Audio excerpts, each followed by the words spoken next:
Welcome to the McLean County Clerk Election Division's video on how to check in a voter laptop refresher course. The first thing you want to do is make sure your equipment is turned on and ready to go. Check your label printer. Note the green light will be on if it is turned on. Next, open the laptop by pressing on the release button on the front and gently lifting the screen open. On election morning, this is how your screen should appear. If not, go to Pocket 4 of your election judge binder to see detailed instructions on how to set it up. We are going to take a moment to go over how to use the touchpad mouse. Use your finger to move your cursor to the desired location and left click in order to place your cursor in a field, or left click to select an item. You should be ready to enter your first voter. As we continue through this training session, we will be pointing out a few differences as our program, VOTESAFE, has been upgraded. In the past, we encouraged you to only enter in the first 3 of the last name and the first 3 of the first name, or you had the option to type the entire name. We now will only type 4 characters for the last name and first name fields. Before you begin typing, make sure your cursor is in the last name field. You will ask the voter for his or her last name and first name. Repeat it in a loud, clear voice. You will notice that when you type 4 letters of the last name, the cursor automatically takes you to the first name field, and when you type in 4 letters of the first name, it will automatically take you to the search. Please note, if the first or last name only has 3 letters, you will have to use your tab key or mouse to manually take you to the next field. Let's stop for a minute and take a look at the screen. You will notice there are 2 new buttons at the bottom of the screen: Register New Voter and Search Fulton County. You will never use these unless you have a special laptop for same-day registration and you have been assigned to that position. If for some reason you accidentally open this window, left-click on the upper right-hand corner on Click Here to close window. Let's continue. Next, ask the voter for his or her address and select the correct voter from the list, comparing the first and last name with the address provided. Let's stop again for a minute.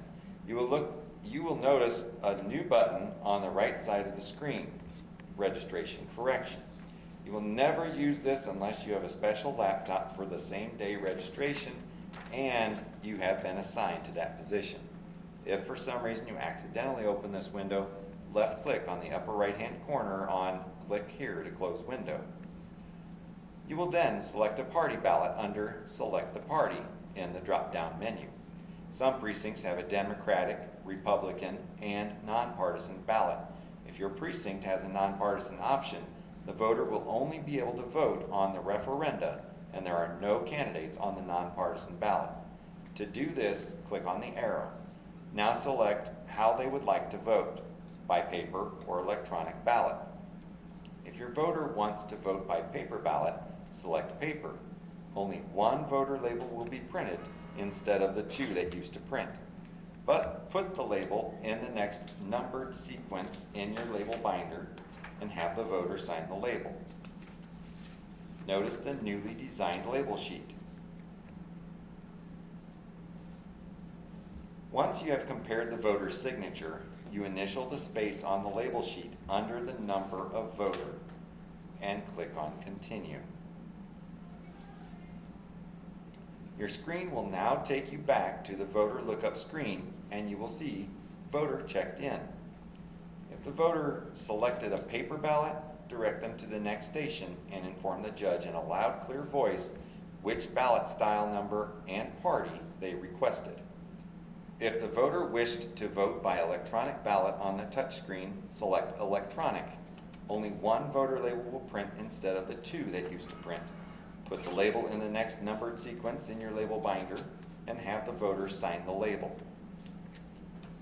Once you have compared the voter's signature, you initial the space on the label sheet under the number of voter and circle the voter's sequence number on the label sheet.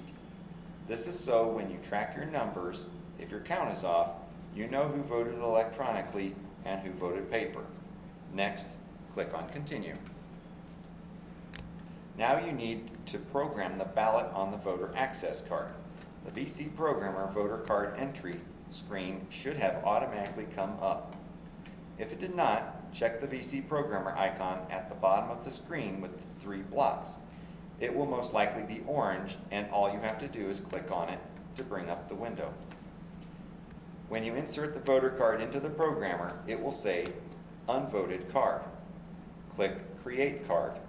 It will then say Card created, please remove. To remove the card, push the card in so it pops out and remove it. Hand it to the voter and direct him or her to the touch screen. Instruct them to return the voter access card to you after they have finished voting. The VC Programmer screen will automatically go to the background waiting for the next electronic voter. We are now going to go over how to cancel a voter's check-in. Just a couple possible reasons you may need to cancel a voter's check-in.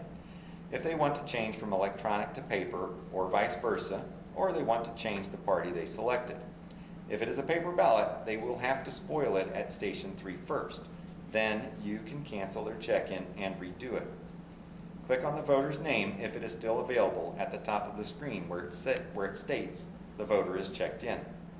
If the voter's name is not there, you can simply retype the first 4 of their last name and first 4 of their first name and look them up that way.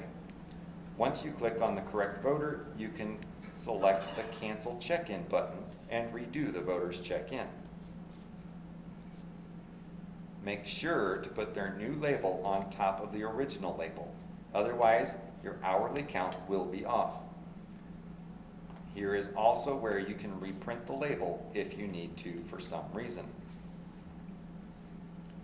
If you look up a voter and they do not come up, you can select Return to Voter Search and verify you have his or her name entered correctly.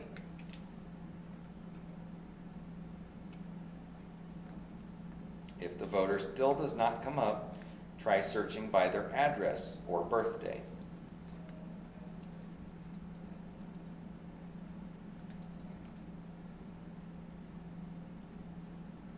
If you still cannot find the voter, direct them to Station 3.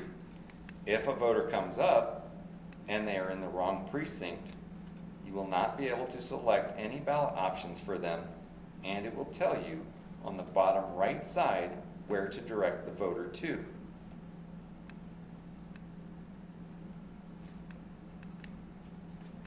Now you can start checking in voters in McLean County.